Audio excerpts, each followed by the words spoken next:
Hey guys, welcome back to the channel. और आप देख रहे हैं द यूपीएससी डायरी। सब कुछ क्रिस्प में करेंगे हम यहाँ पे।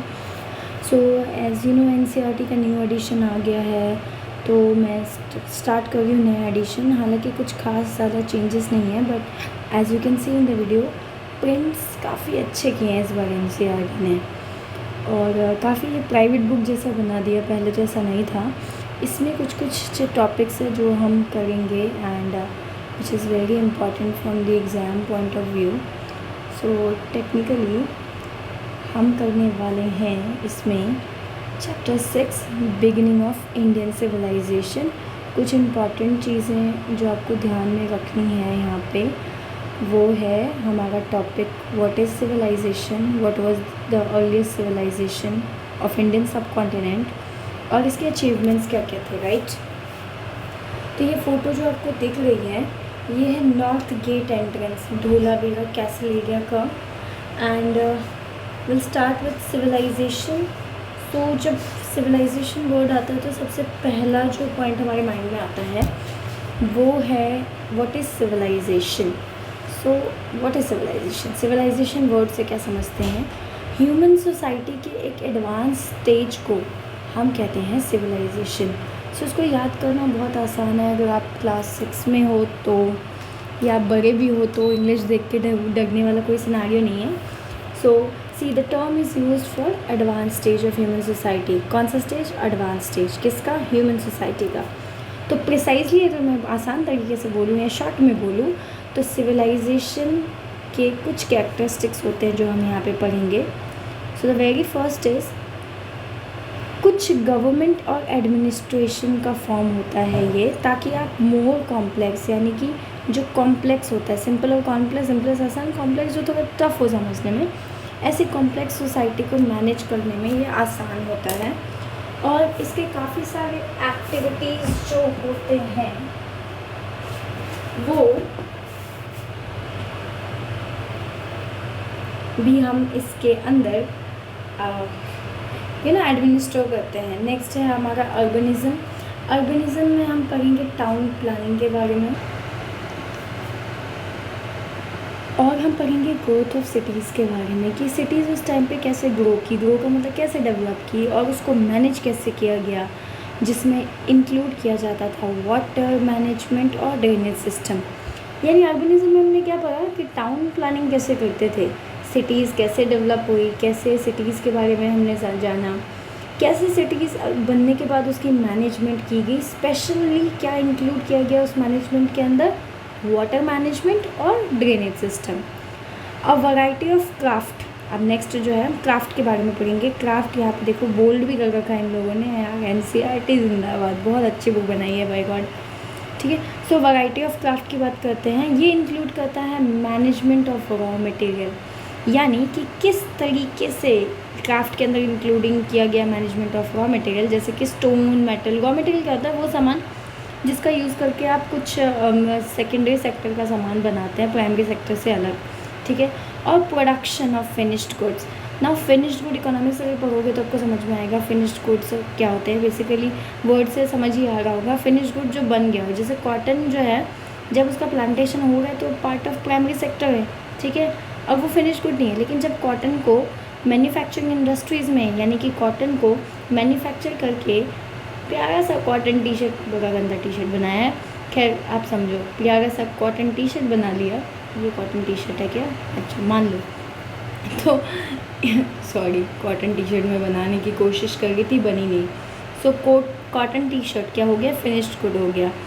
और यहाँ पे एनसीईआरटी में उन्होंने बोला ऑर्नामेंट्स एंड टूल्स, यानी जो बीड्स है उसको बना के ऑर्नामेंट्स बनाया या कोई टूल बनाया तो उसको फिनिश गुड कहते हैं। ठीक है, ट्रेड की बात करेंगे हम। तो अभी तक हमने क्या क्या पढ़ा? हमने पढ़ा अर्बनिज़म के बारे में, क्राफ्ट के बारे में, हमने पढ़ा कि किस गवर्नमेंट एंड एडमिनिस्ट्रेशन, ये सब पार्ट है सिविलाइजेशन का। ट्रेड इंटरनल और एक्सटर्नल है। अब जब इंटरनल की बात हम करेंगे, इंटरनल का मतलब क्या है कि सिटी के अंदर, शहर के अंदर या किसी पर्टिकुलर रीजन के अंदर ही अगर ट्रेड हो रहा है तो इंटरनल है। जैसे सिर्फ इंडिया के अंदर जितनी भी ट्रेड्स है वो इंटरनल ट्रेड ऑफ इंडिया है, लेकिन इंडिया के बाहर अगर कोई ट्रेड होगा तो एक्सटर्नल ट्रेड हो गया। तो एक्सटर्नल में डिस्टेंस मतलब फार, दूर के रीजन्स पे बन गया, या other parts of the world में बन रहा है तो उसको एक्सटर्नल ट्रेड कहेंगे। तो ट्रेड किस लिए इम्पोर्टेंट है, ट्रेड हम क्यों पढ़ रहे हैं, ट्रेड में हम पढ़ेंगे दोनों इंटरनल और एक्सटर्नल, और किस तरीके से गुड्स का एक्सचेंज हो रहा था। कुछ राइटिंग्स के बारे में पढ़ेंगे, और राइटिंग्स क्यों नेसेसरी थी, ताकि रिकॉर्ड्स, पास्ट की हिस्ट्री के रिकॉर्ड्स जो है रखने के लिए और कम्युनिकेट करने के लिए राइटिंग बहुत इंपॉर्टेंट था। देन कल्चरल आइडियाज़ की हम बात करेंगे। बात आ गई कल्चरल आइडियाज़ की, तो यहाँ पे हम बात करेंगे लाइफ एंड द वर्ल्ड के ऊपर, जो कि एक्सप्रेस किया गया आर्ट, आर्किटेक्चर और लिटरेचर के थ्रू। ओरल ट्रेडिशंस, सूफीज़म क्या है, ओरल ट्रेडिशंस है, बोल बोल के रिलीजन के बारे में समझाना, ये ओरल ट्रेडिशंस हो गए। सोशल कस्टम्स जैसे कि सती प्रथा, देन आपका ये विडोर मैरिज है ना, विधवाओं की जो दोबारा से शादी करवाई गई, ये सब क्या है, सोशल कस्टम्स है। ठीक है, जो सोशल कस्टम्स को इवन अकबर के बारे में अगर आप हिस्ट्री में पढ़ोगे भी, मैं तो क्योंकि यूपीएससी पॉइंट ऑफ व्यू से भी पढ़ा रही हूँ और इस पॉइंट ऑफ व्यू से भी पढ़ा रही हूँ कि अगर कोई क्लास 6 का बच्चा इस वीडियो पे आए तो वो ये भी समझ जाए। बट सोशल कस्टम्स में मुझे आज पता चला, अकबर जो है तो अकबर ने चाइल्ड मैरिज के बारे में कहा था, और उसने वुमेन के बारे में ये भी कहा था कि girl has the right to choose her spouse, parental decision पे उसको पूरा डिपेंडेंट नहीं होना है, यानी पेरेंटल के डिसीजन के फोर्स में आके, माता पिता के फोर्स में आके किसी से शादी करने की ज़रूरत नहीं है। तो सोशल कस्टम्स यही सब थी। हालांकि ये सब कस्टम्स अलग अलग टाइम जोन्स में हिस्ट्री में बैन करवा दिया गया था।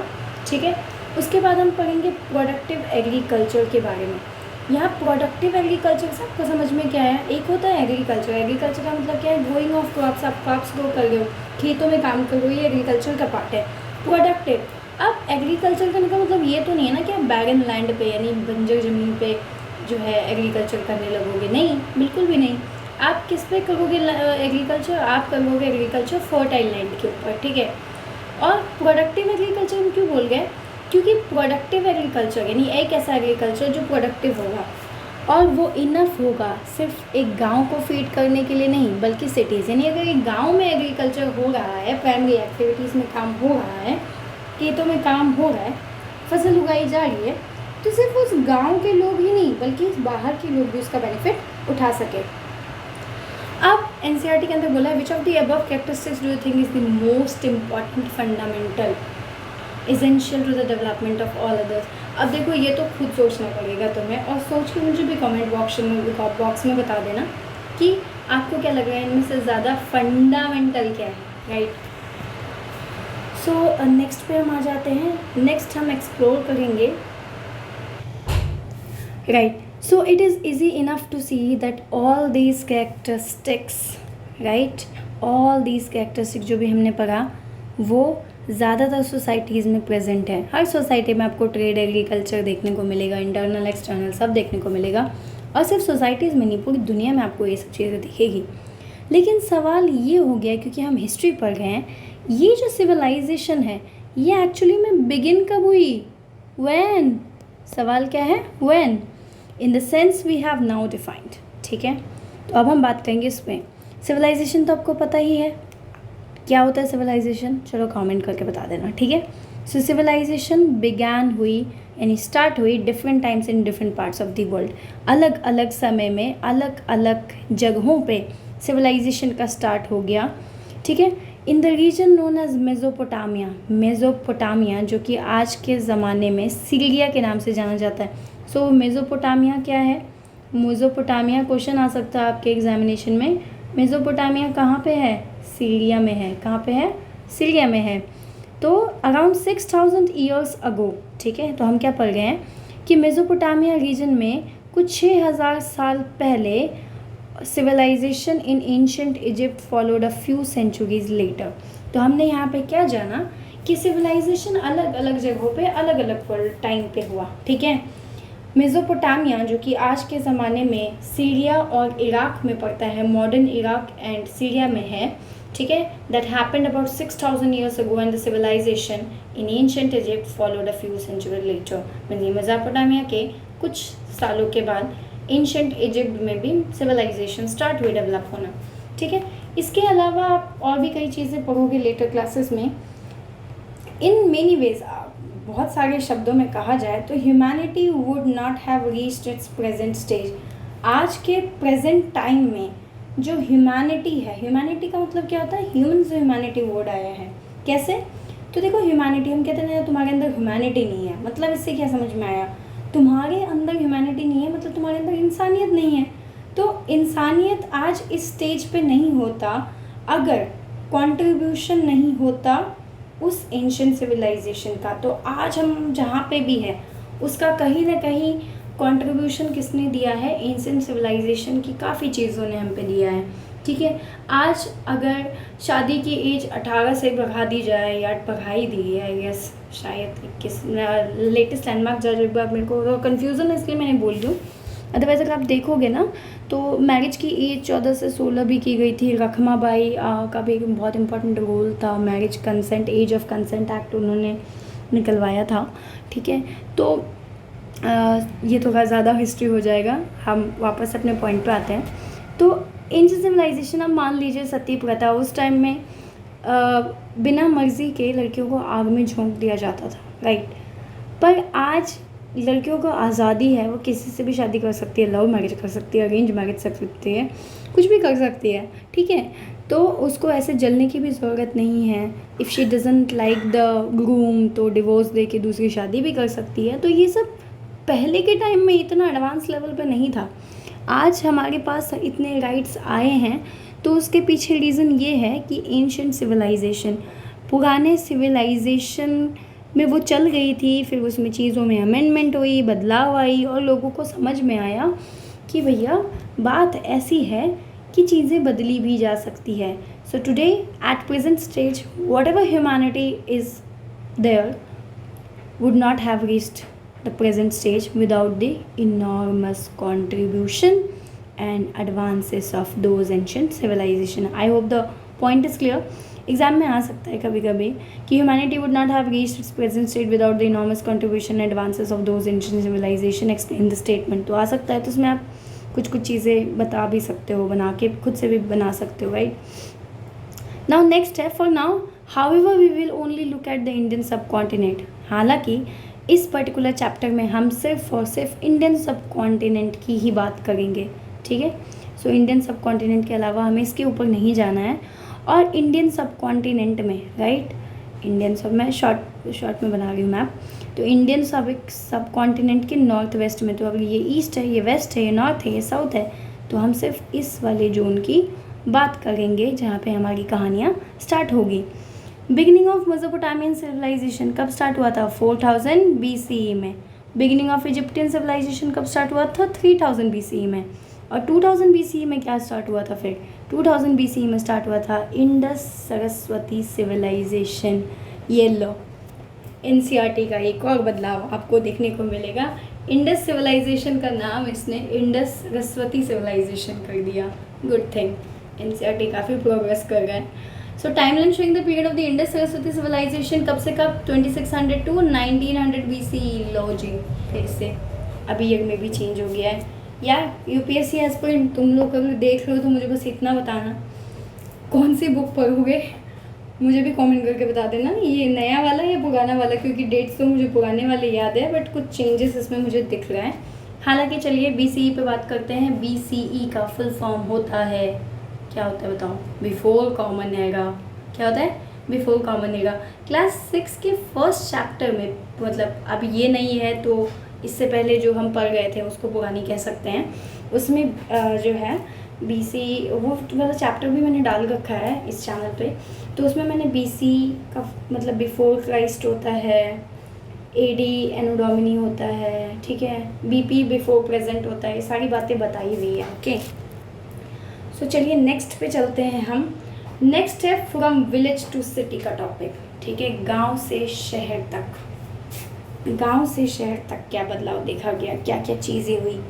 ठीक है, चलो ट्रिब्यूटरी पढ़ लेते हैं। उससे पहले साइड वाली चीज़ें ज़्यादा इंपॉर्टेंट होती है, can not be ignored. So tributary क्या होती है? एक ऐसी नदी जो कि लार्जर रिवर में, यानी मान लो ये गंगा है और इधर से बहती बहती यमुना नदी आ गई है, तो यमुना नदी गंगा नदी की क्या हो गई? ये साइज़ में भी दिख रहा होगा तुम लोगों को, लार्ज रिवर है और ये उस लार्ज रिवर से थोड़ा स्मॉल रिवर है। तो जब स्मॉल रिवर लार्ज रिवर में फ्लो करती है तो ऐसे रिवर को हम क्या कहते हैं, ट्रिब्यूटरी। यानी यमुना नदी गंगा नदी की क्या हो गई, ट्रिब्यूटरी। गंगा नदी की एक और ट्रिब्यूटरी है, कौन सी बता दो, क्लास 6 के एनसीईआरटी में लिखा हुआ है, सोन। ठीक है, और भी बहुत सारी हैं बट उतना डिटेलिंग में भी जानना नहीं है बिकॉज वो ज्योग्राफी का टॉपिक हो जाएगा। So from villages to city की बात करते हैं तो अगर आप पंजाब के प्लेन्स में देखो, ठीक है, जो कि आज इंडिया और पाकिस्तान में डिवाइड किया हो गया, पर क्योंकि पहले हिस्ट्री के जब हम पढ़ते थे तो अभी ना ये इंडिया का जब डिवीज़न हुआ था, इंडिया पाकिस्तान हुआ था, है ना, ये पूरा का पूरा मॉडर्न हिस्ट्री का पार्ट है। जब पढ़ोगे पता लगेगा कैसे इंडिया और पाकिस्तान अलग हो गए थे। उससे पहले पंजाब के काफ़ी सारे पार्ट्स इंडिया में ही आते थे, तो इसी वजह से इन्होंने ब्रैकेट में डाल रखा है कि Punjab today which is divided between India and Pakistan. और सिंध कहाँ चला गया, सिंध चला गया पाकिस्तान में। एग्जाम में क्वेश्चन पूछ सकता है कि सिंध कौन से कंट्री में आता है, इंडिया में या पाकिस्तान में। बच्चे बड़े कंफ्यूज होते हैं, सिंधु से सिंध, इंडस, भारत, इंडिया का जो पूरा का पूरा टॉपिक आप क्लास में पढ़े होंगे तो लगता है क्योंकि सिंधु वर्ड्स इंडोज हमने पढ़ा था कि कैसे कैसे हमारा नाम डिराइव हुआ है, तो हो सकता है कि सिंध जो है वो इंडिया में हो, बट ऐसा नहीं है। सिंध जो है पाकिस्तान चला गया, पहले इंडिया में ही था, पहले इंडिया में ही था, अब पाकिस्तान चला गया, आफ्टर डिवीज़न हो गया। ठीक है, तो the vast plains of Punjab, तो पंजाब में जो वास्ट प्लेन्स है उसे वाटर्ड को कहाँ से मिलती है, पानी इंडस रिवर से मिलती है और उसकी ट्रिब्यूटरीज से मिलती है। अब ट्रिब्यूटरीज क्या होती है तो मैंने पहले बता दिया। ठीक है, तो इसके कारण जो प्लेन्स है वो फर्टाइल हो गई है एंड देयरफॉर एग्रीकल्चर के लिए पंजाब बहुत ही ज़्यादा क्या है, फेवरेबल। अब फेवरेबल का मतलब क्या होता है, अब इंग्लिश में पढ़ा रही हूँ बट हिंदी में ट्रांसलेट कर रही हूँ, सो बता देती हूँ। फेवरेबल का मतलब ऐसा क्लाइमेट जो किसी पर्टिकुलर क्रॉप को या किसी पर्टिकुलर खेती को सूट करता हो, है ना, उसको फेवरेबल कहते हैं।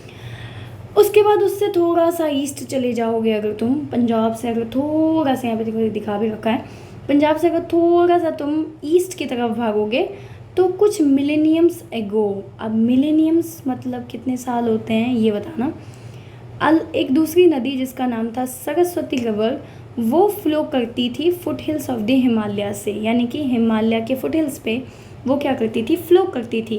कौन कौन से स्टेट से पास करती थी, हरियाणा, पंजाब और पार्ट्स ऑफ राजस्थान और गुजरात से।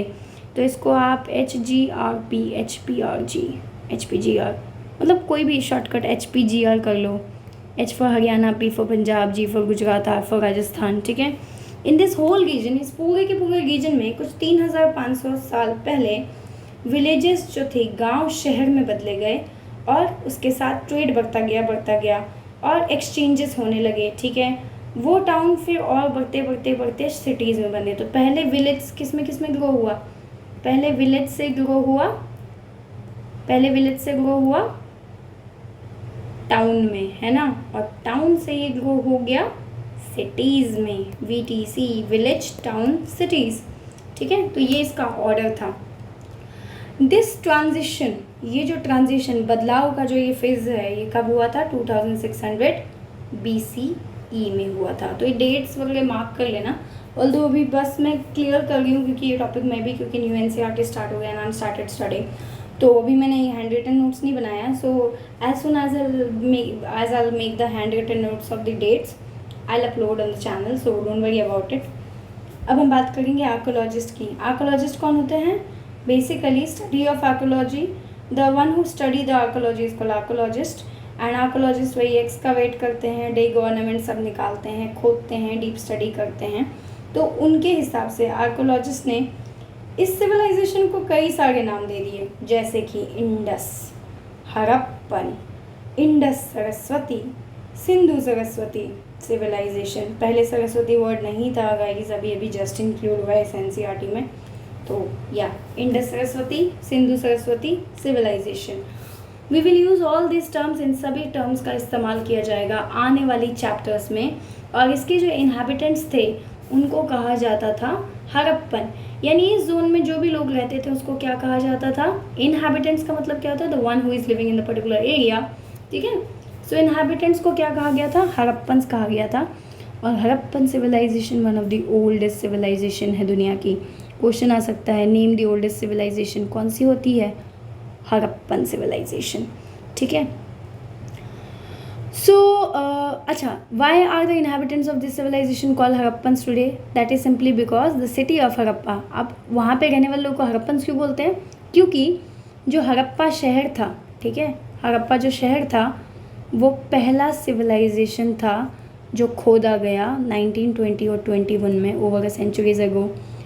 आई जस्ट वॉन्ट टू आस्क, मतलब टेल कि अगर एनसीईआरटी इतना डिटेलिंग अब देने लगा है तो इनको लिखना भी चाहिए कि वो कौन से 2 आर्कोलॉजिस्ट थे, उसमें से इंडियन ऑरिजिन के आर्कोलॉजिस्ट कौन थे जिसने ये हड़प्पन सिविलाइजेशन की खुदाई की थी। क्योंकि एग्जाम पॉइंट ऑफ व्यू से तो ये बहुत ही इंपॉर्टेंट टॉपिक है कि किसने खोदा था, who was the Indian archaeologist, है ना। खैर वो एनसीईआरटी का डिसीजन है, can't say anything.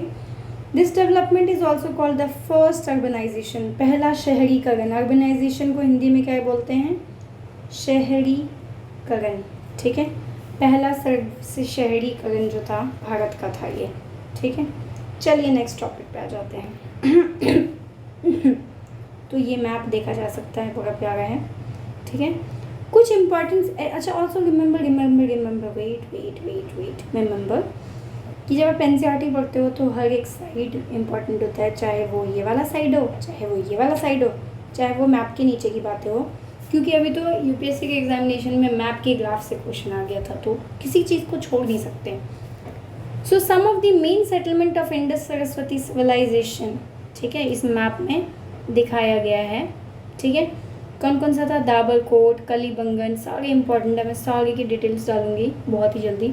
So if you like the video यार सब्सक्राइब कर देना, बहुत मेहनत लगता है बनाने में। भिगाना, फरमाना, राखीगढ़ी, मोहनजोदारो, चानुदरा, बालाकोट, खिसारा, नागेश्वर, बागेश्वर, है ना, ढोलावीरा, नागवाड़ा, लोथल। चलो अगर तुम लोग यूपीएससी एस्पिरेंट हो और देख रहे हो तो मुझे ये बताना कि ग्रेवयार्ड साइट क्या था, बता देना कमेंट में याद से, मेरा भी रिवाइज हो जाएगा, ठीक है। सो आपको इसमें क्या नोटिस करना है? कुछ नेचुरल बाउंड्रीज जो कि माउंटेन रेंजेस ने बनाई थी, माउंटेन के द्वारा बनाई गई कुछ नेचुरल बाउंड्रीज। कुछ इंपॉर्टेंट सिटीज़ जो है इस सिविलाइजेशन का वो मैप में मार्क किया गया है, ठीक है। तो ये सब स्कूल की बातें हैं, अपने काम की नहीं है, बट बच्चों अगर तुम क्लास 6 के हो तो प्लीज़ पढ़ लेना, ठीक है। चलो जी, ये तो बड़ा अच्छा दे दिया। ढोलावीरा आज पंजाब में है, कहाँ पे है? पंजाब में है। हड़प्पा गुजरात में है। कलीबंगन सिंध में पड़ता है। मोहनजोदारो हरियाणा में है, बहुत बार पूछता है। राखीगढ़ी आगफर राजस्थान में पड़ता है, ठीक है। गोला थोड़ा छोटा हो गया, बड़ा गोला बना देते हैं, चलो कोई बात नहीं। हाँ मुझे पता है मैं थोड़ी फनी हूँ पर यार फन से ही याद होता है, ये भी तो बात है ना। सो सरस्वती रिवर की बात करते हैं। चलो सरस्वती रिवर, ये मैप शो करता है इंडस और उसके 5 मेजर ट्रिब्यूटरीज, ठीक है। ये जो मैप अभी हमने देखा था ये वाला, ये इंडस और उसके 5 इम्पॉर्टेंट ट्रिब्यूटरीज की बात करता है जो कि उन नदियों के आसपास, यानी इंडस नदी के ट्रिब्यूटरीज के आसपास में वो ग्रो कर रही थी, जैसे कि मोहनजोदारो, ठीक है, और हड़प्पा। पर कुछ और साइट्स भी है सरस्वती रिवर के पास में जो कि घाघर के नाम से जाना जाता है, घग्घर भी प्रोनाउंस करते हैं, ठीक है, इंडिया में, और हाकरा इन पाकिस्तान के नाम से जाने जाते हैं, ठीक है। Hence the name Ghaggar Hakra river. यार ये एनसीईआरटी में नया पॉइंट डाल दिया इन लोगों ने, चलो अच्छा है, मतलब न्यू एनसीईआरटी पढ़ के बहुत कुछ सीखने को मिलने वाला है। So stay tune with this channel. मैं क्योंकि मैं बताती रहूँगी, मैंने पढ़ रखा है ना, so I would be able to tell you कि क्या क्या नया डाला है एनसीईआरटी ने, है ना। This river is now seasonal. अब सीजनल से क्या समझ में आया? देखो नदियों के 2 टाइप्स होते हैं, एक होता है सीजनल और दूसरा क्या होता है बता दोगे? चलो मैं ये बता देती हूँ, पेरिनियल होता है। क्या होता है? पेरिनियल होता है। सो सीजनल नदी वो होती है जो कि पॉन्ड्स, लेक्स हो गए या कुछ और नदी होती है जिसमें पूरे साल पानी नहीं रहता। सिंपल डेफिनेशन है, perennial water throughout the year, water throughout the year, पूरे साल इसमें पानी रहता है, और सीजनल पूरे साल नहीं रहता है, सिंपल सी बात है, ठीक है। सो ये जो रिवर है वो सीजनल थी क्योंकि ये सिर्फ और सिर्फ बारिश में ही बहती थी। सरस्वती रिवर पहला नदी है मेंशन्ड इन द ऋग्वेदा। पिछली एनसीईआरटी में इंडस लिखा हुआ था, खैर छोड़ो, मुद्दे पे आते हैं। सो या सरस्वती रिवर पहला मेंशन्ड है in Rigveda ancient collection of prayers which we will read about in chapter 7। अभी आगे पढ़ेंगे हम लोग। सरस्वती जो है गॉडेस का नाम है, आपको पता ही है। तो इसको सिर्फ भगवान है इसी वजह से नहीं सरस्वती माता की पूजा की जाती है, बट एज अ नदी भी इसकी बहुत पूजा की जा सकती है, बहुत ही इसको प्रेस किया जाता है, जो कि माउंटेन से बह के सी तक आती है। यप, तो इस टेक्स्ट में सरस्वती, हाँ तो मैंने ये वो टॉपिक को बता ही दिया तुम लोगों को कि सरस्वती को गॉडेस और रिवर दोनों ही तरीके से पूजा जाता था, from the mountains to the sea, ठीक है, पहाड़ों से लेके समुद्रों तक, सी तक, नदियों तक, नदी, सी, पॉन्ड, जो भी कहना कह लो। लेटर टेक्स्ट, बाकी किताबें जो है वो रिवर के बारे में क्या बताती है, ड्राइंग अप, ठीक है, ये सरस्वती रिवर के बारे में बताती है, जो सूख जाती है और अचानक से खो जाती है, डिसअपेयर हो जाती है। अब इस बात में कितनी सच्चाई है तो एनसीईआरटी वाले ही बताएंगे। या I know it's again funny. Well next topic is town planning. तो टाउन प्लानिंग की बात करते हैं। हड़प्पा एंड मोहनजोदारो दोनों के दोनों जो जगह है अब वो पाकिस्तान में पड़ता है, ठीक है। और ये वो दो शहर थे सिविलाइजेशन के जो डिस्कवर किया गया, यानी अर्लीस्ट सिविलाइजेशन में जो पहला सिविलाइजेशन डिस्कवर किया गया था वो हड़प्पा और मोहनजोदारो था। कई लोग तो हड़प्पा को ही मोहनजोदारो कहते हैं। तो इनकी जो आइडेंटिफिकेशन है वो 1924 में जाती है, एक सेंचुरीज कुछ 100 साल पहले, जहाँ पे सेवरल साइट्स, ठीक है, इंडस प्लेन्स पे ढूंढा गया था, जिसके कारण ये सिविलाइजेशन को स्टार्टिंग में इंडस वैली सिविलाइजेशन क्या कहा गया था, और अब नई एनसीईआरटी में इंडस सरस्वती सिविलाइजेशन कह दिया है। हाँ इनो ये भी फिनी हो गया। खैर, इंडस वैली सिविलाइजेशन की बात कर रहे थे। Later on other major cities और नई नई शहरें जैसे कि ढोलावीरा गुजरात में, राखीगढ़ी हरियाणा में, ठीक है, गनवेरीवाला चोलिस्तान डेजर्ट जो कि पाकिस्तान में है उसमें, और भी बहुत सारे छोटे छोटे साइट्स हो गए। छोटे छोटे साइट्स में कौन कौन से, जैसे कि लोथल इन गुजरात, ठीक है, ये डिस्कवर किए गए, कुछ को खोदा गया, एक्सकावेट किया गया, ठीक है। तो अभी ये थिंक अबाउट इट पढ़ लेते हैं। You may have come across the term Indus valley civilization, not important, you can skip this part, ठीक है। सो यहाँ पे हम थे। तो ये जो है वो discover some of them excavated such discoveries, ये सब जो डिस्कवरीज थी वो आज भी कंटिन्यूज, आज भी हिस्टोरियंस खोदते हैं यार। तो it is interesting to note कि सरस्वती बेसिन, ये अब इंडस नदी के बारे में बात कर रहे हैं, इंडस सरस्वती की बात कर रहे हैं, आप सरस्वती पढ़ लो, ठीक है, क्योंकि पिछली बुक में इंडस बेसिन बोला हुआ था।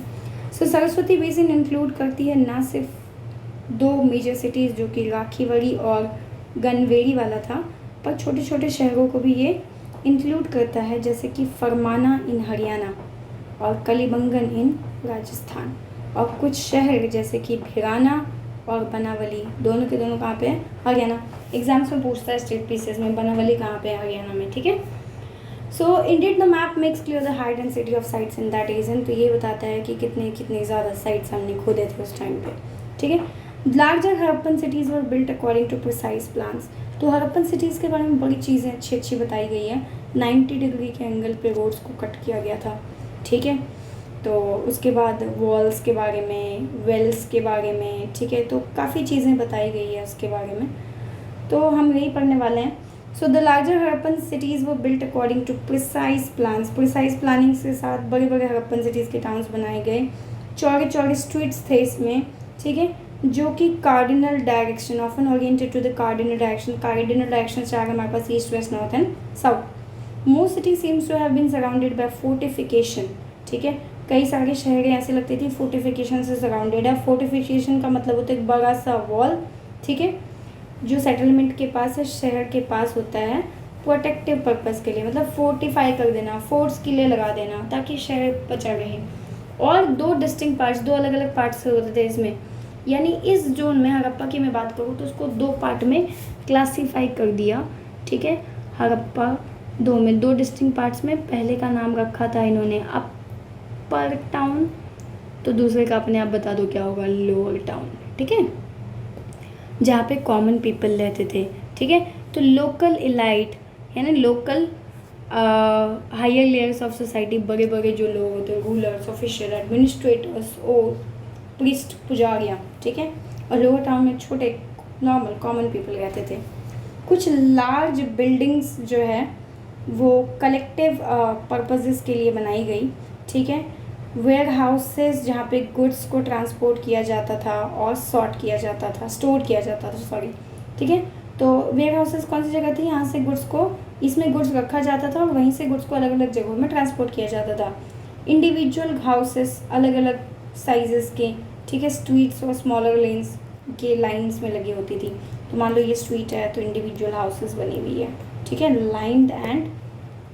लाइंड इन दी स्ट्रीट्स, और स्मॉलर लेन्स के ऊपर अलग अलग साइज होते थे, बड़े छोटे बहुत बड़े, ठीक है। The quality of construction was the same for small. अब क्वालिटी किस तरीके से, क्या क्वालिटी थी घर की, मिट्टी के बने थे, झोपड़े बने थे, जो भी बने हुए थे वो एक्चुअली में उस टाइम में सबके लिए सेम था, कोई डिस्क्रिमिनेशन नहीं था। मतलब आज के ज़माने में जैसे होता है ना कि मैंने पिंक पेंटिंग करा दी, मैंने ईंट की घर के ऊपर प्लास्टर लगा के, मतलब सीमेंट का बहुत अच्छा घर बना लिया, और सामने वाले बंदे ने सिर्फ ईंटें जोड़ पाया, उसके बाद वो जोड़ ही नहीं पाया, ऐसा कुछ नहीं था उस टाइम पे। क्वालिटी ऑफ कंस्ट्रक्शन बड़ा सही था सबके लिए, छोटे बनाए बड़े, उस कंस्ट्रक्शन की क्वालिटी सेम रहती थी। सारे बिल्डिंग्स जो थे उस टाइम किसके बने होते थे, ब्रिक्स के बने थे। वेरी इंपॉर्टेंट, अब इस पर क्वेश्चन पूछ सकता है आपसे कि ब्रिक्स से बनाए कौन सा ऐसा साइट था सिविलाइजेशन का जहाँ पे एविडेंसेस मिले थे कि हाउसेस जो है वो ब्रिक्स की, ईंट की बनी हुई थी, तो वो थे हड़प्पा, ठीक है। The purpose of some of the structures remains a matter of debate. कुछ स्ट्रक्चर्स ऐसे थी जो आज भी डिबेटेबल है, ठीक है। जैसे कि ग्रेट बाथ के स्ट्रक्चर की हम बात करेंगे जो कि मोहनजोदारो में पाया गया था। अगेन इंपॉर्टेंट क्वेश्चन पूछ सकता है कि ग्रेट बाथ साइट कहाँ पे मिला था, मोहनजोदारो में। एक छोटा सा लेकिन इलाबोरेट टैंक था जो कि 12 × 7 मीटर्स का था, और इसमें वाटर प्रूफिंग मटेरियल जैसे कि natural bitumen, a form of तार, ये सारे अप्लाई किए गए थे ऑन टॉप ऑफ, ठीक है, ऊपर में उसको ऊपर में अप्लाई किया गया था, ठीक है। और ब्रिक्स को बड़ी केयरफुली उस पर रखा गया था। ये जो टैंक था हमारा, ठीक है, देख रहे ये फोटोज देख लो, कालीबंगन का एक बड़ा शहर, लोअर टाउन एरिया में, अपर टाउन में लाइट्स कहते थे, ठीक है। धोलावीरा का घर दिख रहा होगा, हाउसिंग एरिया। स्ट्रीट्स कैसी थी यहाँ की, परपेंडिकुलर थी, ठीक है। और मिडिल टाउन में, अपर टाउन लोअर टाउन के अलावा मिडिल टाउन भी था। Dholavira had 3 distinct zones, 3 zones थे, यानी बाकी में अपर टाउन लोअर टाउन था, लेकिन धोलावीरा में मिडिल टाउन भी था। क्वेश्चन आ सकता है कि कौन से ऐसे साइड थी जहाँ पे अपर लोअर के अलावा मिडिल टाउन भी पाया गया था। सो इट वॉज धोलावीरा, ठीक है। ऑल्सो इस शहर में फाउंडेशन ऑफ मोस्ट बिल्डिंग्स व मेड विद स्टोन। ज़्यादातर जो बिल्डिंग्स बनी थी उसका फाउंडेशन, उसकी नींव रखी गई थी पत्थरों से, ठीक है। तो ये था, बड़ा प्यारा बुक है यार, प्यारा भी तो है लेकिन कुछ नाम बदल के बड़ा कंफ्यूज कर दिया है, ठीक है। तो it was surrounded by small rooms, छोटे छोटे रूम्स में सराउंड किया गया था, जिसमें एक जो मिला था वो उसमें वेल पाया गया था, ठीक है। और उसके एक कॉर्नर में ड्रेन था, ठीक है, ड्रेन बह रहा था, ठीक है। Drain in one corner of the tank, एक टैंक के एक कॉर्नर में ड्रेन बह रहा था, टू एम्प्टी इट, खाली करने के लिए time to time, and refill it with fresh water, ठीक है। तो आपको क्या समझ में आया, एक ऐसा मिला था जिसमें वेल था, एक ड्रेन मिला गया था टैंक के कॉर्नर में। क्यों मिला था ये ड्रेन, ताकि time to time fresh water जो है बाहर निकल जाए, और time to time drain water बाहर जाए और फ्रेश वाटर से वो रिफिल हो जाए, ठीक है। नाउ द नेक्स्ट इज, ये है मोहनजोदारो का ग्रेट बाथ का फोटो, ठीक है, ओके। नेक्स्ट है हमारा, what was the purpose of such structure. अब ऐसा स्ट्रक्चर तो बनाया, बड़ा प्यारा स्ट्रक्चर था, क्यों बनाया गया, क्यों बनाया गया भाई, क्योंकि आर्कोलॉजिस्ट जो है उन्होंने प्रपोज किया सेवरल पॉसिबल इंटरप्रिटेशन, इनके अलग अलग इंटरप्रिटेशंस आए, ठीक है। कि हो सकता है ये लोगों के लिए पब्लिक बात हो, या रॉयल फैमिली, सिर्फ रॉयल फैमिली के लिए पब्लिक बात हो, या एक ऐसा टैंक हो जो रिलीजियस रिचुअल्स के लिए इस्तेमाल किया गया हो, है ना, पूजा वूजा के लिए। पहला इंटरप्रिटेशन जो था, ठीक है, उसको हटा दिया गया। पहला इंटरप्रिटेशन क्या था कि पब्लिक बात था, लोग सबके लिए नहाने का जगह था, ठीक है। क्यों ऐसा क्यों किया गया, बिकॉज ऐसा it turns out that in this city most houses eight individual. क्योंकि पहला वाला पार्ट जो था कि पब्लिक, पहला पार्ट क्या था, पब्लिक बात, कि ऐसा इसलिए था क्योंकि लोगों के लिए पब्लिक बात का काम कर रहा था, है ना, जैसे सुलभ शौचालय होता है, कोई भी आ सकता है, ठीक है। Sulabh Shauchalaya was a good example I guess. So public bath for people था, लेकिन बाद में देखा कि हर एक इंडिविजुअल हाउसेस में तो बाथरूम है, तो पब्लिक बाथ बनाने की ज़रूरत ही क्या थी, जब सबके सब जितने भी फ्लैट्स थे, मतलब फ्लैट नहीं बोल सकते, जितने भी घर थे सब में इंडिविजुअल बाथरूम था। तो इसी वजह से जो पहला पार्ट है इसको इन्होंने रूल आउट कर दिया, मतलब हटा दिया। ठीक है, नाउ वाटर मैनेजमेंट की बात करते हैं।